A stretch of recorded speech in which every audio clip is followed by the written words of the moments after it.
everyone, and welcome to Module 13. While we're in the last stages of this course, we're going to continue synthesizing the information that we've learned throughout the course of the semester.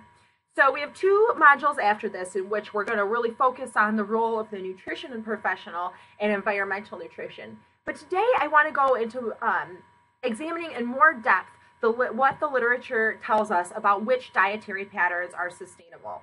So when we talk about dietary patterns, we're talking about the foods that individuals consume day in and day out. So our objective is to examine which dietary patterns are the most sustainable in terms of environmental impact, health, and affordability.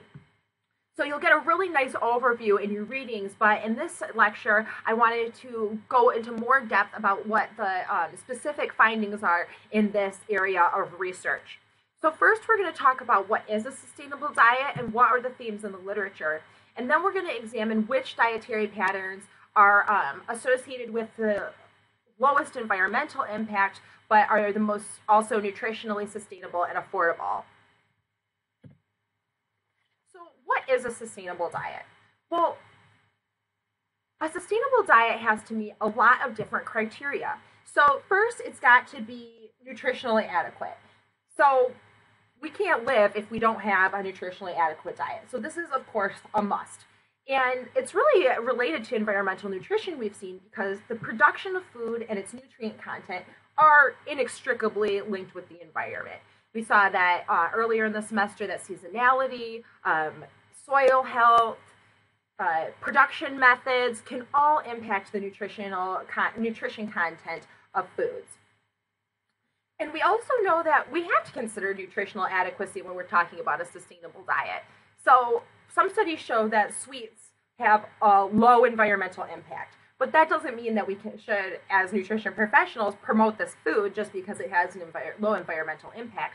Instead, we need to search for the balance between what is nutritionally adequate but has a lowest possible environmental impact.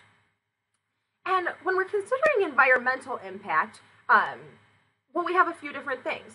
First, we know that, again, it's inextricably linked with nutrition. So the environment can have a huge impact on food security, which is a direct measure of nutrition adequacy.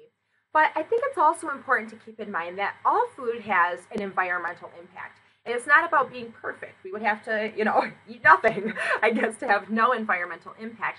But it's trying to understand what balance we can have of having the lowest possible environmental impact with the highest nutrition impact. So we also have to consider if food is a sustainable diet, if the food is culturally acceptable. So I think it was about 2009, the WIC program started offering tortillas as one of their whole grain choices, because if individuals follow a certain cultural diet, give them food that doesn't meet their cultural requirements, then you've done nothing really, because they won't eat the food. They'll choose the food that is culturally acceptable. So again, we need to put this into our equation of understanding how what a sustainable diet is for different people. And then, of course, it has to be affordable, because if we have food that's culturally acceptable, has a low environmental impact, and is very nutrient dense, but no one can afford it, then we've done nothing. It has to be, it has to also be affordable for people in order to be sustainable and something that they can continue to practice throughout their lives. And this is showing the environmental impact of food in 2015, that we see that the greatest environmental impact is with the carbon footprint, and then we also have about a similar impact of water footprint, ecological footprint. So this is just some information that you can keep in mind moving forward, because we'll be using these terms quite a bit today. So the Food and Agriculture Organization defines a sustainable diet as the following: a diet with a low environmental impact which contributes to food and nutrition security and to healthy life for present and future generations. Sustainable diets are protective and respectful of biodiversity and ecosystems, culturally acceptable, accessible, economically fair and affordable, nutritionally adequate, safe and healthy, while optimizing natural and human resources. So you can see see that this is a very tall order. This is a lot of considerations that we have to have when we're considering what a sustainable diet is. And, we have been studying nutrition now for decades, even though it is still a relatively new science compared to some of the other sciences. But the study of how what we eat impacts the environment is relatively new. And most of the studies on this topic have really been conducted in the past 5 to 10 years, as we're having an increasingly vested interest in understanding how we can eat in a way that will be the most beneficial for our health and for our environment, which is closely associated with our health, and how we can maintain these systems for our future generations so that we're just not using up everything and putting our future generation in a real bind. So this is a really complex topic, and it has a lot of vested interest and quite a bit of literature on this topic. So this is just a visual representation of the FAO definition that I just read. We have all these different criteria that need to go into determining what a sustainable diet is, and when they all converge, that's our sustainable diet. And I really like this table as well from the FAO because it's breaking up what the aspects of a sustainable diet are and how we address those aspects in the different stages of the food system. So let's look at agriculture really quick. For environmental aspects, we need to follow sustainable agricultural practice, promote resilience of the systems, and maintain biodiversity. For the nutrition aspect, we need to promote a variety of foods that are nutrient dense. We need, from an economic aspect, we need self-sufficiency throughout the local system, and we need people to be able to stay in the farm system so that they can produce our food. And from a sociocultural aspect, we need to maintain traditional agricultural practices and promote local varieties. And we have a very similar recommendations in the food production and consumption. But this is a really nice table for you to refer to. So the major theme in the literature is not going to be a surprise to us because we've seen it throughout this whole course, but I do feel like I need to make a disclaimer. So the major theme and the major element that has been studied in terms of a sustainable diet is meat and animal product consumption. And I do want to have a disclaimer. I'm not a vegetarian. I eat animal products. So I really have no vested interest in proving that lower animal product consumption is beneficial. But we see throughout the literature that diets emphasizing plant-based foods and minimizing animal-based foods have a lower environmental impact. And again, this won't be a surprise. We've seen throughout the course that animal foods have a greater environmental impact than plant-based foods because they require more land, they're more energy intensive compared to plant-based foods. So I'm not sure that we've looked at this table before, but we saw this in our animal foods module where we can see that for animal products, the amount of food that we put in to the amount of meat produced is actually pretty low. So for our most inefficient food, beef, we get, for 13 kilograms of grain we put in, we only get 1 kilogram of beef out. And for 40 calories of fossil fuel that we put in, we only get 1 calorie of protein energy out. So this demonstrates that how inefficient animal foods can be. So it would be nice if we had a comparison for plants. We know from the literature that livestock accounts for 80% of the agricultural greenhouse gas emissions and 24% of total greenhouse gas emissions globally. However, we need to consider that these are general rules and general patterns and are not necessarily applicable to every situation. So earlier in the semester, I had those Don't Shoot the Messenger papers that concluded that sustainably produced meat was did not have a lower environmental impact than CAFO meat. And their justification for that was that they used more land and had similar carbon emissions.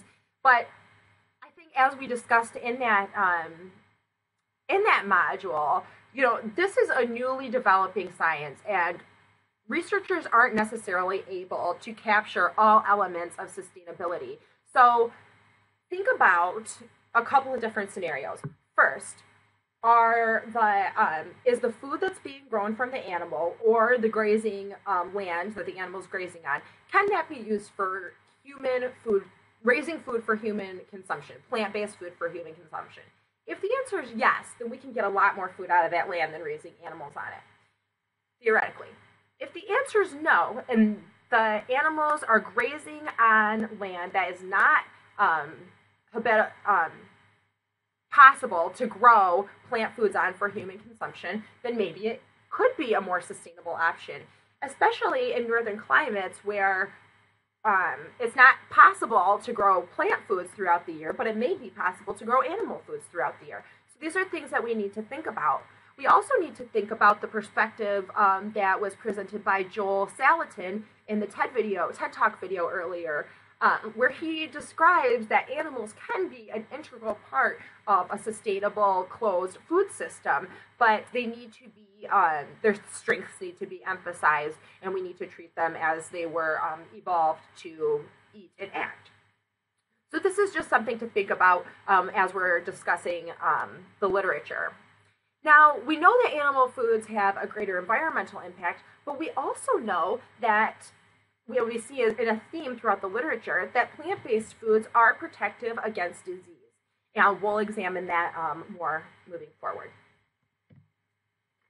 Now, this figure is a little bit tricky, but let's walk our way through it. So this is from a 2014 article in the American Journal of Nutrition. So first, let's look at the x-axis here. And what we're examining here is the efficiency of plant versus animal protein. So this figure is demonstrating protein delivery efficiency in terms of energy use as a function of food protein content. Okay, that's tricky. We're going to break it down. So on the x-axis here, we have grams of protein per kilograms of product. So how much protein density is there, basically? And we can see that, fruits and vegetables are low, just like we would think. And then we get higher, and we see that higher protein foods are these animal foods, no surprise there. But we can see that actually even higher on the x-axis, and just look at the x-axis right now, we have the fava bean, we have soybean, and these are actually very protein dense, even compared to animal products. Now, let's look at the y-axis. This is protein delivery efficiency energy. So this is how many grams of protein do we get out for the energy that we put in. And we can see, again, we don't get that much protein when we put in our fruits and vegetables. We don't expect to. But if we're looking at, but we can also see that we really don't get much protein for how much energy we put in for our animal foods, because we have to put in so much energy to get a certain amount of protein out. On the contrary, or contrasting, for some of these plant foods, we actually have very high efficiency, where we have a lot of protein that we're getting out for the energy that we were putting in. And of course, for some of these plant foods, such as the pea, fava bean, soybeans, other beans, oats, we actually have the score high on both of these measures, compared to animal foods, which just score high on one of these measures. Now, first we're going to talk about specifically what is the environmental impact of different dietary patterns. So we're going to look into health and environmental impact next, but let's just concentrate on environmental impact. Now, what we see throughout the literature is that the foods that we recommend that people consume the most frequently are also those exerting the least environmental impact, and vice versa. So think about fruits and vegetables, we'll see that they have a lower environmental impact, and we also want people to consume a lot of them, so it works out. So let's look at this video demonstrating this.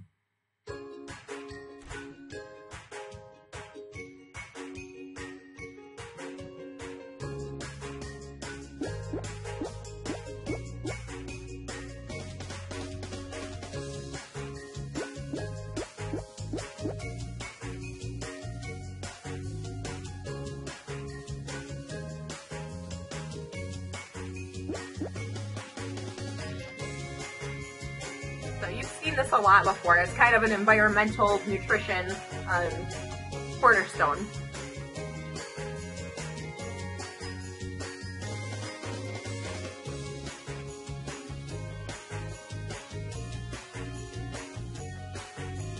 So we're going to talk about the ecological footprint today, and it's the amount of resources that are in land that are needed to regenerate these certain food products.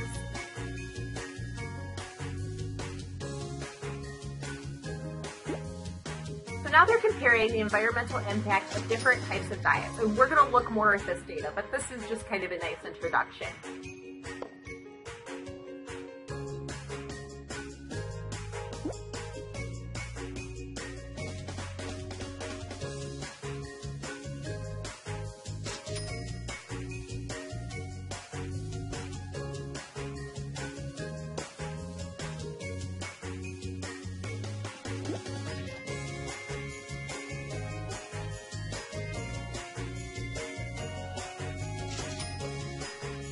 These findings are just for meat once per day, but of course many people eat multiple times per day.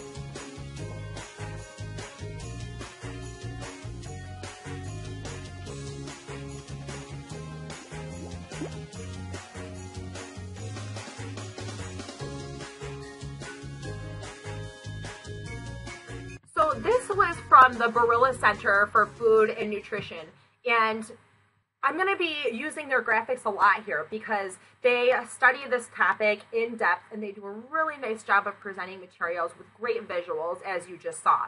So the Barilla Center really focuses on the environmental impact of different foods. And when considering the environmental impact, they consider the carbon footprint, the water footprint, and the ecological footprint. And you saw that the carbon footprint has the greatest environmental impact, but water and ecological are important as well. And we'll talk about what each of those means moving forward. So first I want to talk about what are we looking at when we're talking about the carbon footprint. So first let's talk about what is the carbon footprint and look at what the carbon footprint or other environmental measures are for individual foods. So here's a nice graphic that shows how we measure the carbon footprint of specific foods. And we do it through this life cycle assessment that we've talked about before, where we're looking at from beginning to end, what is the environmental impact of the food. So we can see for apples that a big part of the environmental impact is in distribution, which makes sense. They need to be probably refrigerated, they're heavy to ship, so they're heavy to distribute. So here we have most of the environmental impact here, and a carbon footprint of 2.9 ounces of carbon equivalents per pound. For the pasta, we actually have a much higher amount for the cultivation, probably because these are done by machinery a lot of the times, and in the end, a much higher carbon footprint compared to the apple.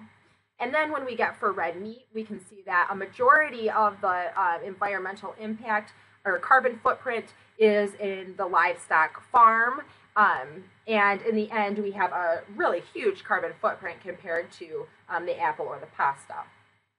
So this is how we would determine what a carbon footprint is, because we look at every stage of the food production for that specific food.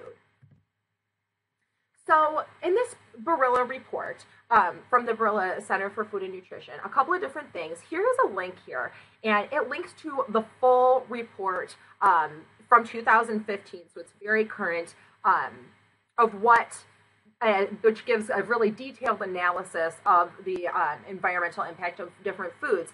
And I would encourage you to look at it because it's very high quality. However, they also synthesize that information into a much shorter report published in the journal Frontiers in Nutrition. And so some of the figures will come from that synthesized report as well. So first, this is the carbon footprint of individual food/food groups. And what the carbon footprint is the measured grams of carbon equivalents per kilogram or liter of food. And we can see that, again, no surprise, beef is here at the top for the highest carbon footprint. And then as we move lower, so this on the right is demonstrating findings from studies, and then it's just reproduced here on the left to make it easier to see. So then we have our cereals, oils, sweets, fruits, yogurt, legumes, milk, potatoes, vegetables, and fruit at the bottom. So the vegetables and fruit have the lowest carbon footprint. Next, we have the water footprint, which is which quantifies the consumption and use made of water resources and is measured in water liters of water needed per kilogram or liter of food that you get out. And we can see a really similar pattern with the carbon footprint where we have beef at the top. However, we have olive oil much higher to the top here, up with the animal foods. We have dried fruit up here with the water as in terms of the water needed per kilogram of food, which kind of makes sense because the dried fruit is very condensed. Then we have our legumes, cookies, pasta, yogurt, milk, bread, but we have fruit that's higher up in terms of environmental impact for this measure, but we still have vegetables at the bottom. And then we have the ecological footprint, and that calculates the Earth's capacity to regenerate resources and absorb emissions, and is measured in global square meters per kilogram of food, and that's what they really emphasized in that video that we just watched. So it's how much land is this taken up? How much energy are we going to need to regenerate what was used producing those resources? And again, we have some pretty similar patterns. We have beef at the top. However, fish is much higher in this measure of environmental sustainability. Olive oil is near the middle, dried fruits near the middle. We have our yogurt, pasta, cookies, rice, and for this measure, we do have fruits and vegetables that have the lowest ecological footprint. This is all good news for nutrition professionals, if, in my view, because the foods that we want people to eat have the lowest environmental impact, with exceptions, of course. Now let's look at some individual foods. So we can group fruits and vegetables together and say these have a low environmental impact, but there's a lot of variation according to the fruit or vegetable that you're consuming. And I thought this is from a 2015 report. And this is just demonstrating the global average water footprint of different fruits and vegetables, since this is so variable with fruits and vegetables. And you can use it as a tool just to have knowledge of which fruits and vegetables have a lower water footprint. So you can see asparagus has the greatest water footprint for vegetables, and carrots have the lowest. So if I'm eating my vegetables and I'm trying to choose which vegetable I want, I can choose one that has a lower water footprint. And it's really a big difference between the two. And same thing, we have figs and dates, which have a very high water footprint, all the way down to pineapple, watermelon, cranberries, which have a very low water footprint by many, a high factor many times.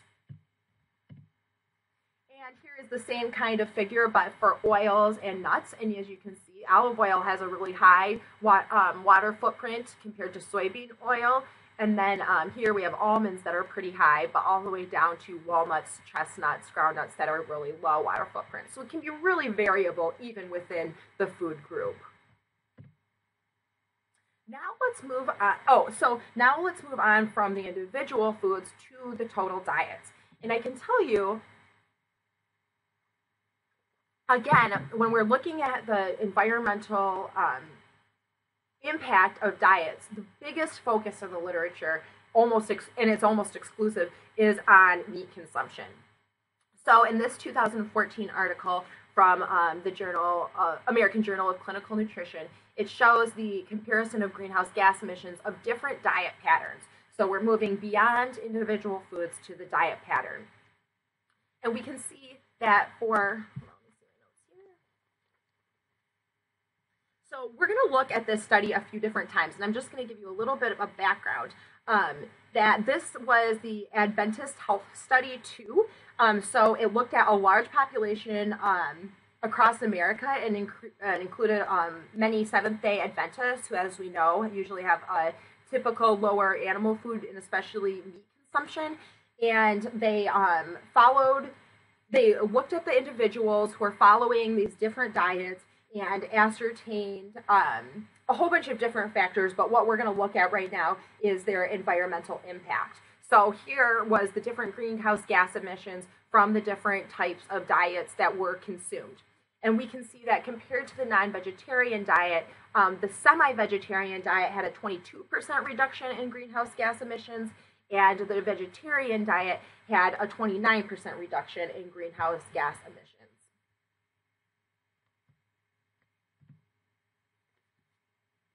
This paper is a 2014 paper by Tillman, published in the Journal of Nature, which is, as we know, is a very high quality journal.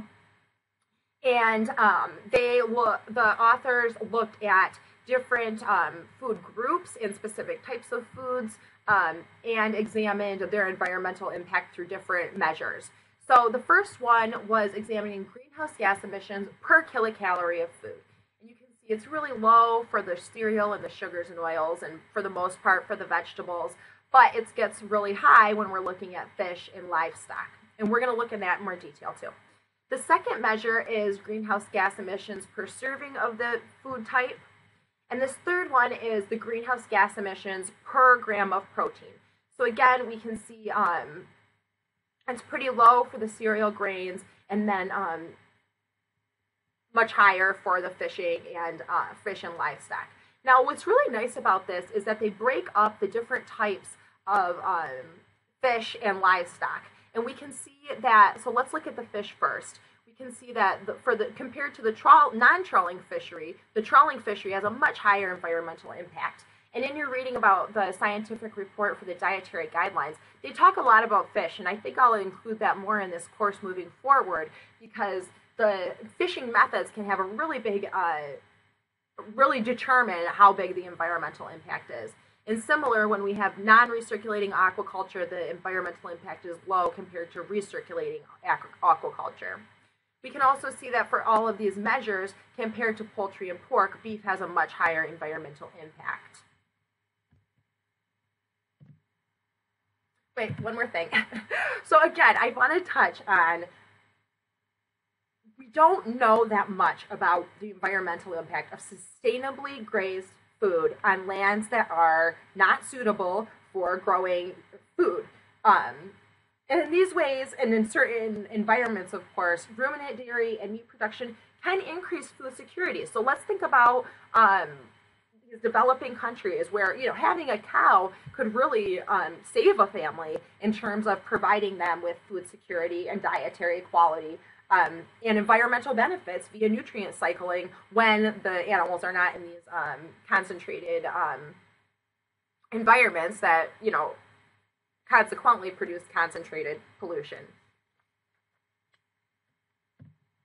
So here is the double pyramid that we have seen so frequently, and that's really emphasized in environmental nutrition, which demonstrates, so we can see these are the foods moving down the pyramid that we want people to consume the most of, and here is the foods that have the lowest environmental impact, but and up to the highest environmental impact. And we can see that there's, so we're kind of transitioning into not only the environmental impact of food, but also the health impact of foods. And we can see that there's some similarities and some differences. So while beef is on top in terms of foods that we want people to not consume in great amounts for their health, but also because it has a high environmental impact, we can see that beef is the same. Fruits and vegetables are really similar. We want people to eat a lot of them, and they have a low environmental impact. But there are some variations in here as well. So we see that oil is, we do want people to consume more of it, but it might have a high environmental impact. And if you go to this website, there's also one of these for kids' diets too, for your interest. Now, this was in that same Barilla report, and I just thought this was such a great couple of tables, because it's demonstrating first, okay, let's define what these diets are looking like in terms of a vegan, vegetarian, or omnivorous menu.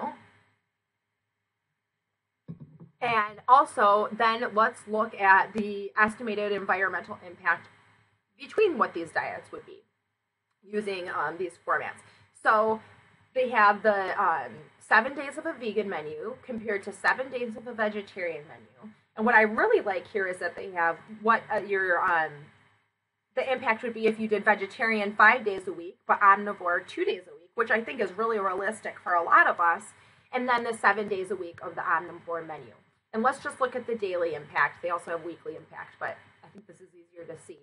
So in terms of carbon footprint, we have a much higher carbon footprint for the 7 days omnivore menu, much higher water footprint, and much higher ecological footprint. But what's super interesting is that when we're comparing it to this diet that does have an omnivore menu 2 days a week, but vegetarian the other, you can see that it can be a really big difference in environmental impact, up to half almost half the impact. So that's really interesting. Um, oh, and another way that they presented the findings were that they said that the vegetarian diet had environmental impact that was 2.8 times lower than the omnivore menu, and the vegan diet had an impact that was 3.3 times lower than the omnivore menu.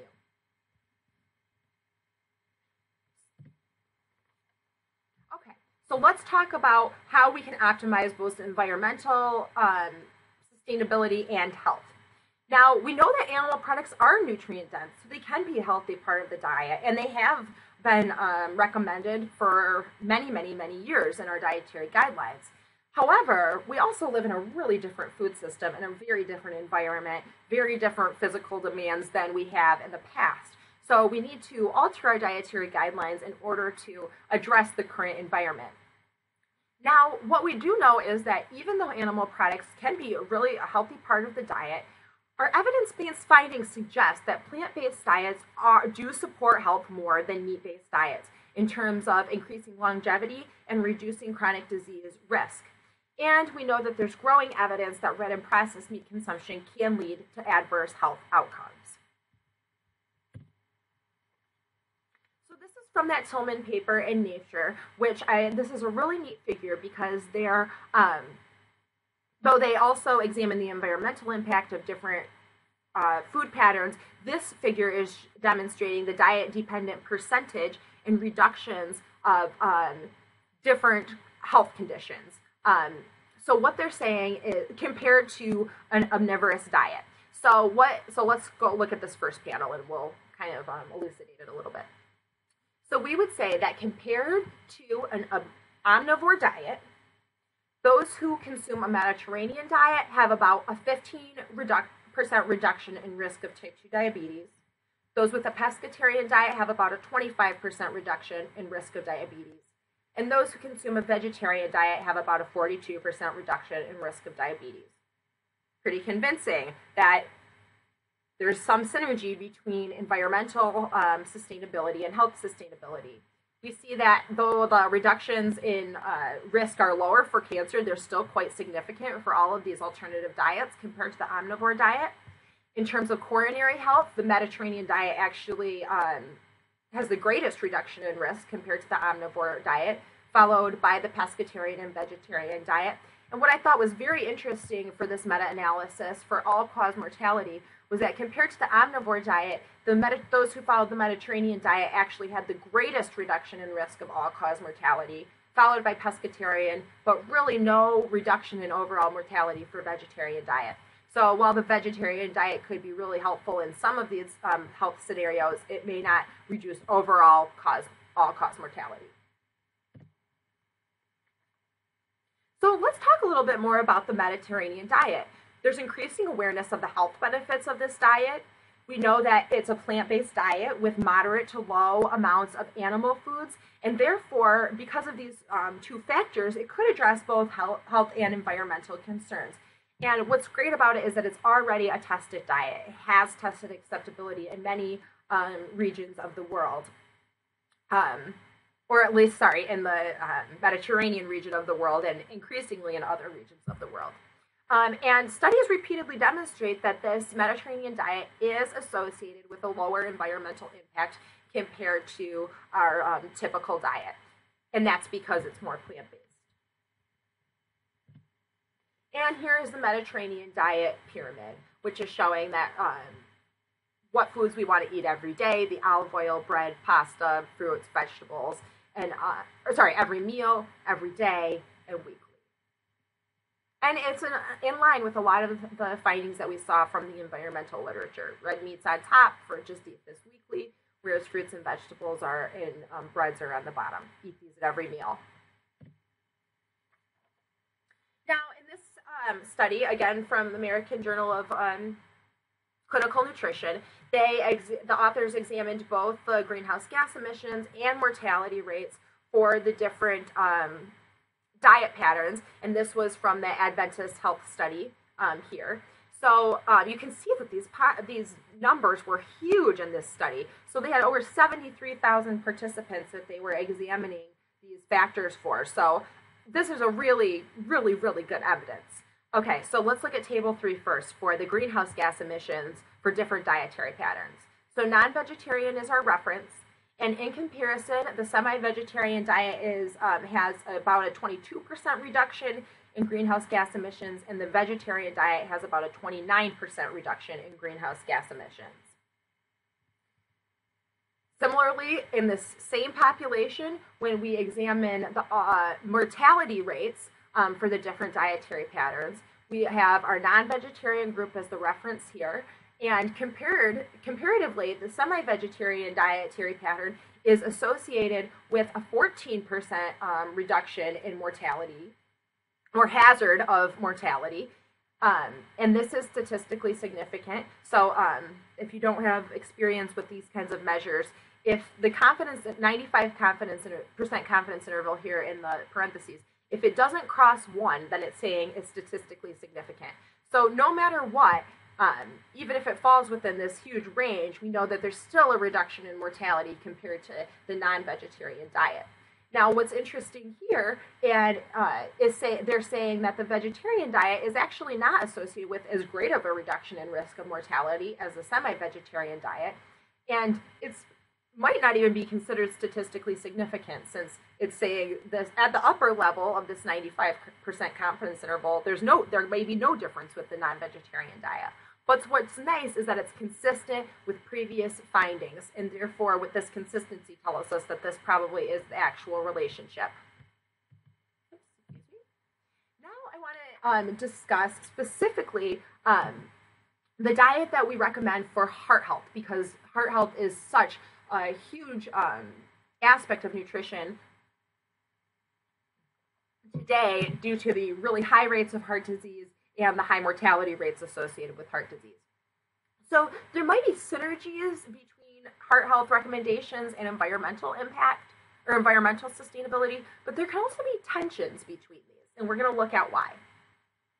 Now, here's just a table about, this is everything you know about the foods that we encourage or discourage for a heart healthy diet. So we want to encourage fruits and vegetables, whole grains, vegetable oils, fish, dairy products, and we want to discourage processed meats, trans fats, desserts. No surprise. Now, at this really interesting paper that was just published in 2015, the authors examined the environmental impact of these different foods that we recommend for a heart-healthy diet, which I thought was a great idea. And they found some synergies. So here they are. We want to encourage fruits, vegetables, and whole grains for both health and environmental health. Heart health and environmental health. We also want to minimize red and processed meats for both of these, for both measures of sustainability. However, there are some tensions, because while we recommend fruits and nuts for heart health, these actually have a pretty large ecological and water footprint. Olive oil has a large water footprint, and sweets and bakeries may have a low environmental impact, but we do not want to recommend them because they have a high impact on heart health. So the solution could be to eat less overall, so that we're not producing more food than we need. Focus on the fruits, vegetables, and whole grains, and choose nuts, oils, and dairy with a lower environmental impact. So looking at those figures from before that show variable impact in these food groups, and choosing lower environmental impact foods. And here's some figures taken from this same paper that are showing, they're kind of small. You can go back to the paper. But on the bottom here, it's showing foods to encourage for a heart-healthy diet and foods to discourage for a heart-healthy diet, and the water footprint in black and the carbon footprint in gray. And we can see that, generally speaking, the foods we're discouraging do have a higher impact. So that's good. That's synergy. However, some of the foods down here that we're encouraging also have a higher environmental impact. The cheese is kind of questionable. I'm not really familiar with recommending cheese for a heart-healthy diet, but that's what's here. So, and again, on the bottom, we're showing the ecological footprint. And again, we can see there's some synergies in that pork, poultry, and beef we kind of want to discourage, and they have a higher environmental impact. But we do want to encourage olive oil. The cheese is questionable, but especially fish, and these have maybe higher environmental impact as well. But generally speaking, a lot of these foods that we encourage are synergistic with environmental sustainability. And then a final point for this is that for both measures of sustainability, we want energy balance. We don't want to eat more food than we need. First, because that goes into using up lots of resources unnecessarily, and also to maintain our body weight for optimal health. And we have a study here from 2013, which I'm sure will be no surprise, demonstrated higher calorie diets have higher emissions than lower calorie diets. Makes perfect sense. Now, this is a really nice paper that just is hot off the presses in the journal Appetite, which I really like that journal, and it's just from 2016. So in this study, the authors had 104, I believe it took place in Italy, had 104 high school seniors complete 7-day diet diaries. And they put all of these foods into a database and analyzed their diets. And that was the current diet that we see here. Then what they did is create from these same foods 3 different diets. So using the same amount of foods, or the same foods. So what they did was they found the cost of all of the foods that were being consumed, and they and found a minimum cost diet. They looked at the environmental sustainability and created an optimal diet for environmental sustainability. And they also created a sustainable diet, which was trying to optimize environmental sustainability while trying to make it the most affordable with the lowest cost. And one really important point to keep in mind is that in the current diet, the students really did not have a nutritionally adequate diet. But in all of these alternative diets, the authors made sure that the diets were nutritionally adequate in terms of meeting parameters for energy, protein, total carbs, lipids, saturated fat, sodium, and fiber. So all of these alternative diets are nutritionally adequate, while the current diet was not. So let's look at this. So here was their current diet and the grams and percentage of the different food groups that were consumed. So let's look. Let's look at this. Now, some of this may be a little counterintuitive. Now, we can see that for the minimum cost diet, the fruits and vegetables actually increased, which you might question, but remember that this minimum cost diet had to be nutritionally adequate, and the students were consuming really low fruits and vegetables in their current diet. Another thing that's interesting is that you can see that the bread and bread substitutes actually decreased significantly, and that might be curious because we know that these are pretty cheap foods. But in this case, the students were consuming a lot of pizza, which is pretty expensive. So when they cut out that bread substitutes for pizza, then they really decreased the cost of the diet.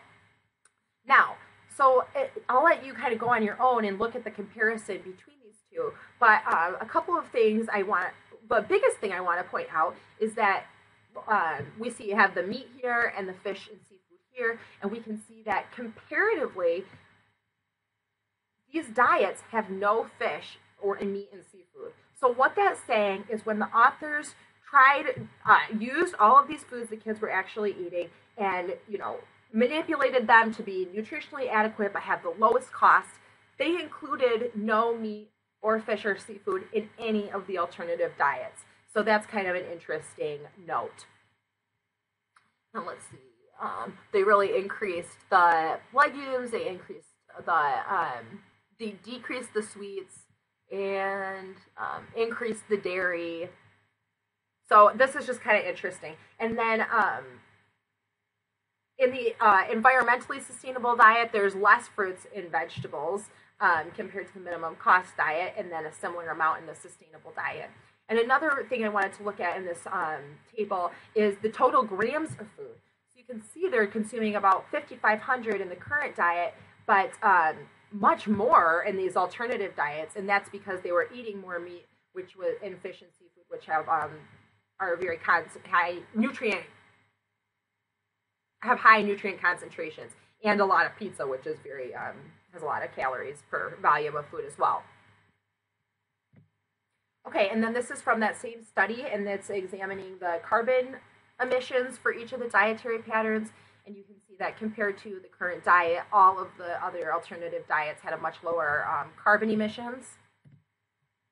And then in this last table, it's demonstrating cost of the different types of diets, and it is in, it's not in dollars, it's in pounds. I think that's pounds. But you get the picture, it's relative. So in the current diet, the students were, the cost was 41.6, I think it's pounds, per week. In the minimum cost diet, the authors were actually able to get that down to about $31. So keep in mind, this is a nutritionally adequate diet, this is not, and this is much cheaper, okay? And then for the environmentally sustainable diet, which is optimal environmental sustainability with nutrition adequacy, it's a lot more, it's quite a bit more expensive. It's 49 compared to about 42 here. And then in the sustainable diet, which, combines the affordability and environmental sustainability, we have almost the same exact cost as the current diet. So what this tells us is that one could theoretically implement a diet that was more nutritionally adequate, more environmentally sustainable, and not spend any more money. Okay, this is a 2015 paper, which is very interesting. It examines, okay, so what it's doing is it's comparing different types of diets to a reference. And it's a really interesting reference in this paper. So what the reference group is projections of how we are going to eat globally in 2050. And these projections were developed by the Food and Agriculture Association based on what the trends are in food consumption today. So if we think about it, we know that in developing countries, meat consumption is going way up as they become more westernized. So we're taking that projection for 2050, and then we're comparing it to other diet types and what that could look like in 2050. So we're looking at a healthy diet following dietary guidelines. We're looking at a vegetarian diet, and we're looking at a vegan diet. Now, in this first panel, A, the authors are examining avoided deaths if these dietary patterns were adopted, okay? And in the world, we can see that the most deaths would be avoided if a vegan diet was adopted compared to a vegetarian diet, and then a healthy diet, which still we have 5.5 million deaths that are avoided by just adopting a healthy diet compared to our current diet. And and we can see that the different bars represent different changes the reduction in deaths that would be attributable to different changes. So the blue bar is a change in weight. So what that means is if I adopt a vegan lifestyle, theoretically, I would be less likely to be overweight or obese, and therefore that would decrease my disease risk and avoid a death. The orange bar is for the change in that would be attributed to decreasing red meat consumption, and the green would be the change that would be attributed to increasing fruit and vegetable consumption. And you can see that the changes are different according to the different regions of the world. And then in panel B, it's showing the exact same thing, but what we're talking about here is reduction in greenhouse gas emissions for the different types of diets compared to the reference projected diet for 2050. And again, we can see that for the whole world, it varies according to or location, but for the whole world, the greatest reduction in greenhouses gas emissions would be for vegan, followed by vegetarian, followed by healthy, which still would have huge change in greenhouse gas emissions compared to the reference diet. And what the authors concluded for this study was that the absolute environmental and health benefits that result from diet shifts, from dietary shifts, would be the greatest in developing countries because of population density. But per capita, the changes would be the biggest in Western high-income and middle-income countries because we eat so much more red meat and unsustainable food. And then this is from the same study, and it's looking at the economic benefits of eating with these different dietary patterns, again, compared to the projections for the reference diet. So in this left part here, it's showing the economic value if we adopted these different dietary patterns. And so that's in terms of the social cost of the carbon footprint, okay? And that's including the light blue bar is the direct cost of illnesses. So they do discuss what illnesses they include. I think it's type 2 diabetes, cancer, cardiovascular disease, I think.